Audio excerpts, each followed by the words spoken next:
Mrinal teacher दोस्त आपको बहरागोड़ा के पेंशन उत्सव सम्मान समारोह में विक्रांत जी का भाषण सुना रहे हैं। देखिए और सुनिए।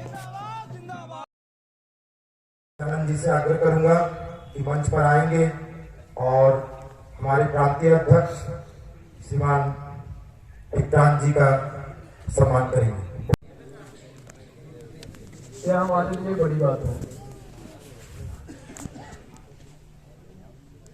आंदोलन आज से लगभग 4.5 वर्ष पहले प्रारंभ हुआ। पहली बैठक में मात्र 67 लोगों ने भाग लिया और आज हम कह सकते हैं कि राज्य के किसी भी प्रखंड में जाइए तो इस आंदोलन से सैकड़ों लोग आपको जुड़े हुए मिलेंगे। इतने कम समय में और इतने संगठित और समायोजित तरीके से हमें नहीं लगता है कि कोई भी संगठन पहले काम किया होगा। राज्य के कोई भी कर्मचारी हो, चाहे वो एक सामान्य चतुर्थ वर्गीय कर्मचारी हो या झारखंड प्रशासनिक सेवा के अधिकारी हो, हर किसी ने इस आंदोलन में आपका साथ दिया। और सबसे बड़ी बात है, आज आपके इस कार्यक्रम के जो विशिष्ट अतिथि हैं, उन्हें आप माननीय विधायक के रूप में ही केवल ना जाने, वे एक ऐसी सरकार के प्रतिनिधि हैं जिन्होंने आपको बुढ़ापे का सहारा दिया।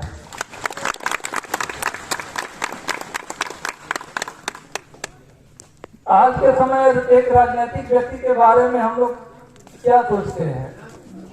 चुनाव के समय में कुछ भी बोल देना और चुनाव के बाद उसे जुमला कह देना। लेकिन राज्य का मुखिया अभी एक ऐसा व्यक्ति है जो चुनाव से पहले जो कहता है, चुनाव के बाद उसे पूरा भी करता है। दिवांगर जी का नारा तो खैर उनकी पार्टी के पहले का नारा था, हेमंत है तो हिम्मत है। लेकिन आपको एक बात हम बताएं, अभी पेंशन बहाल हुआ है, मतलब जैसे नवजात शिशु, और सबसे ज्यादा केयर करने का जरूरत कब पड़ता है? जब नवजात अवस्था में हो बच्चा, आप उसको आधे घंटे भी नहीं छोड़ सकते हैं। अब हमें तो देखिए हमारे मम्मी पापा छोड़ दिए हैं, कहीं भी हम घूमते रहे, लेकिन एक छोटा सा बच्चा जब नवजात होता है तो उसको सबसे ज्यादा देखभाल की आवश्यकता होती है। पेंशन भी अभी उसी अवस्था में है। इसलिए जो नारा है हेमंत है तो हिम्मत है, उसको थोड़ा सा हम लोग मॉडिफाई किए। हेमंत है तो पेंशन है।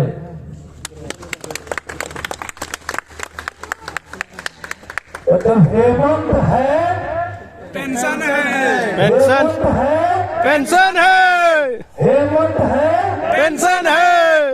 हमसे पहले हमारे कोषाध्यक्ष महोदय तो सब बता ही चुके हैं। मतलब हेमंत अगर नहीं है तो समझ रहे हैं ना, ये गंभीर बात है। आपको लग रहा है हल्का? कल वित्त विभाग से हमारी बातचीत हो रही थी। केंद्र में ऐसी सुगबुगाहट चल रही है, यही सुगबुगाहट 2003 के समय में भी चली थी। लगातार मीडिया ट्रायल कि कर्मचारी का वेतन आम लोगों पर भार है। पुरानी पेंशन अगर खत्म नहीं किया गया, उस समय तो पेंशन केवल था, पुरानी तो अब हम लोग कहते हैं, पेंशन अगर खत्म नहीं किया गया तो देश डूब जाएगा, आसमान से बिजली गिरेगी, क्या क्या नहीं हो जाएगा। फाटे भी गला।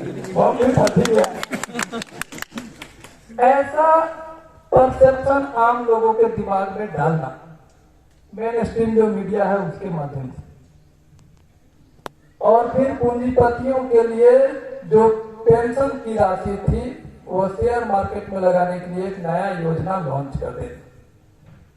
यह सरकार की एक नीति थी। आज भी आप देख ही रहे, मेन स्ट्रीम मीडिया का आप देखिए न्यूज, पहले तो पुरानी पेंशन पर कुछ बोलते ही नहीं थे, आज बोलते हैं तो केवल जहर बोलते हैं। बच्चे पुरानी पेंशन लागू करने वाले राज्यों पे ऐसे गुस्सा रहे हैं मीडिया वाले, जैसे उनके वेतन काट करके कर्मचारी को दिया जाने वाला है। आप समझिए, यह मीडिया वालों का मंशा नहीं है, यह उन्हीं पूंजीपतियों का विचार, उन्हीं का सोच है। अभी अभी आपने देखा ना कितने लाख करोड़ डूब गए एक ही 2 दिन में। एनपीएस का राशि हमारा वही तो जा रहा है, डुबाने वाला डुबा देगा, हम हाथ मलते रह जाएंगे। मामला देखिए सीधा सा है, एक नया माहौल बनाने की कोशिश की जा रही है। केंद्र इस प्रयास में है कि राज्य सरकार स्वतंत्र होकर के निर्णय ना ले सके और स्वतंत्र होकर के पुरानी पेंशन बहाल ना कर सके। इवन जिन राज्यों ने किया है उन्हें भी नीति आयोग के माध्यम से दबाव बनाने का प्रयास किया जा रहा है कि आप वापस आइए, नहीं तो आपको फंड देना हम कम कर देंगे या आपके फंड को रोक देंगे। समझ रहे हैं ना? लेकिन हम लोग कोई आम लोग थोड़े हैं।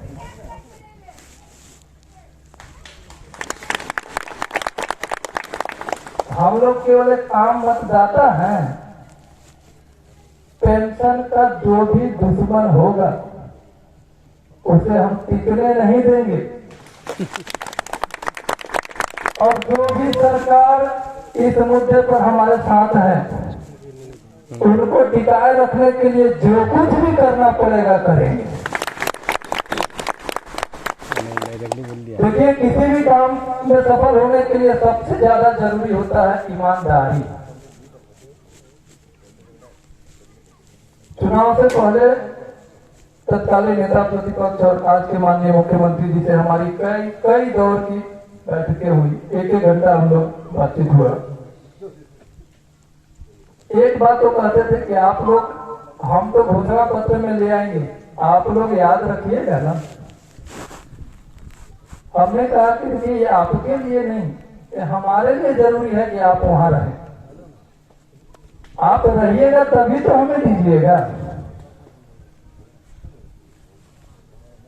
हम सब ने जो कुछ भी बन पड़ा किया, अब खुल करके तो सरकारी कर्मचारी हैं, हम लोग बोल भी नहीं सकते हैं, केवल कर सकते हैं।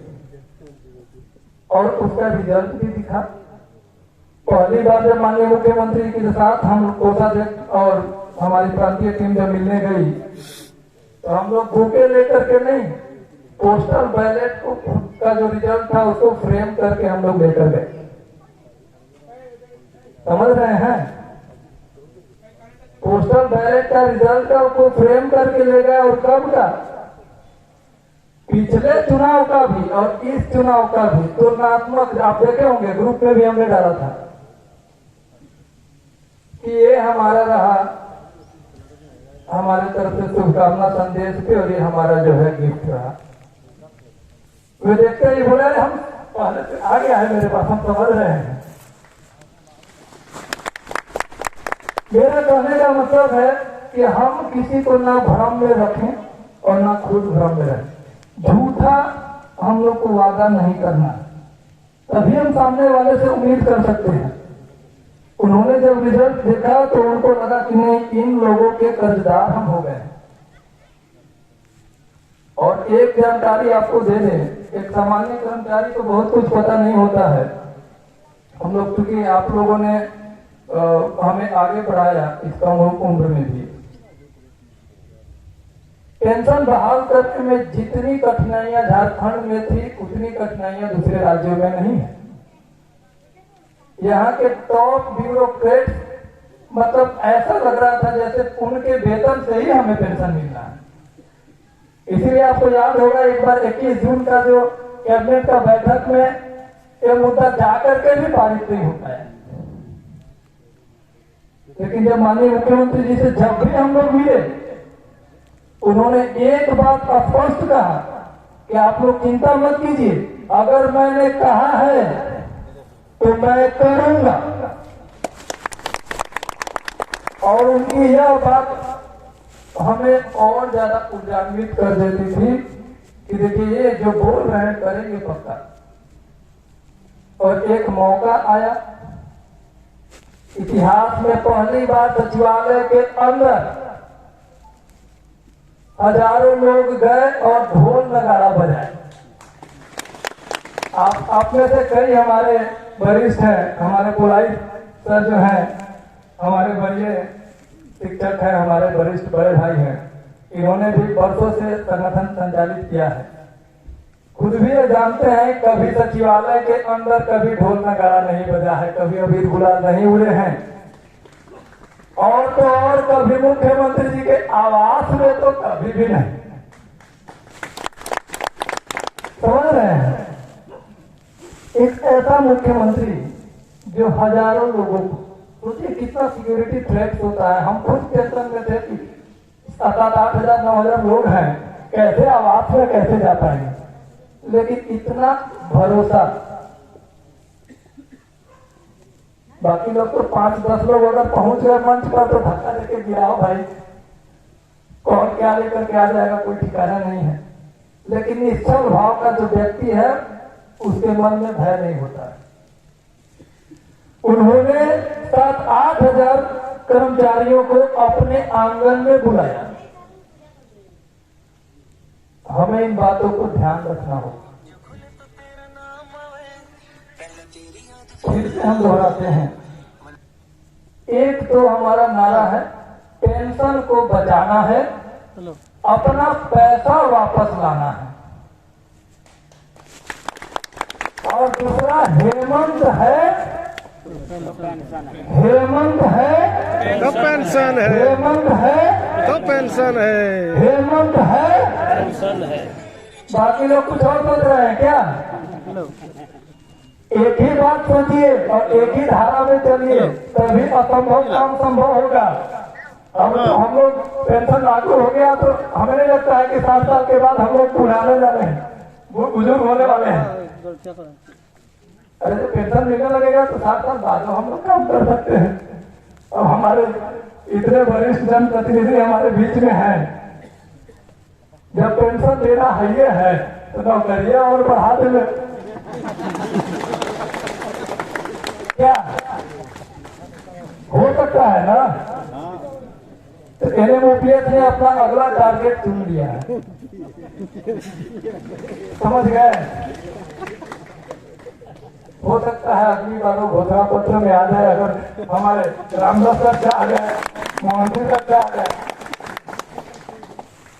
दूसरे राज्यों में है, कई राज्यों में है, विशेष करके जो सिविल इम्प्लॉइज हैं 4 साल बाद बुढ़ाते नहीं है, और आपको आधा पैसा देना है, ये है रिटायर करके तो काम लेके पूरा दीजिए।